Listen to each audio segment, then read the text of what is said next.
Menyiasati kurangnya ruang rawat inap, Pemkab Buleleng akan kembali membangun rumah sakit Pratama di wilayah timur Buleleng. Direncanakan pembangunan RS Pratama ini mampu menampung rawat inap sebanyak 50 pasien. Buleleng yang memiliki wilayah paling luas di Bali mempunyai jumlah penduduk yang cukup banyak. Namun ternyata rumah sakit pemerintah yang dimilikinya pun sangat kecil dan hanya mampu menampung 245 pasien rawat inap. Kekurangan ruang rawat inap ini pun membuat pemerintah Kabupaten Buleleng berencana akan membangun rumah sakit Pratama di wilayah Kecamatan Kubu Tambahan. Pembangunan RS Pratama ini pun masih dalam tahap pencarian lokasi yang tepat di wilayah Kubu Tambahan.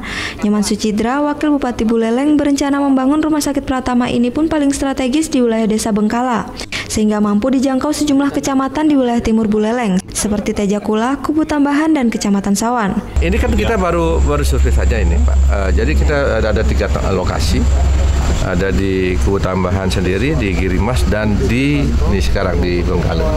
Yang jelas di kecamatan daerah timur ini. Jadi untuk mengcover masyarakat yang memerlukan bantuan, khususnya pelayanan di bidang kesehatan. Jadi supaya tidak menumpuk di Rumah Sakit Umum Daerah Kabupaten Buleleng di Kota Singaraja, untuk mengurangi juga beban-beban RSUD Singaraja yang sekarang memang terlihat sangat crowded sekali.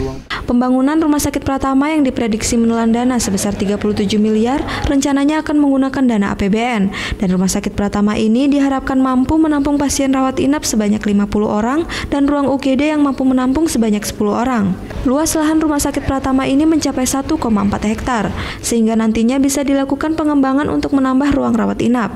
Sementara itu, pengoperasian Rumah Sakit Pratama di wilayah barat Desa Tangguwisya Seririt rencananya akan dilakukan pada bulan Juli nanti, sambil menunggu kesiapan tenaga medis yang masih melakukan magang di RSUD Buleleng. Diharapkan dengan adanya 2 rumah sakit Pratama di wilayah timur dan barat Buleleng ini mampu mengurangi beban RSUD Buleleng yang kekurangan ruang rawat inap. Putu Wijana melaporkan untuk NET.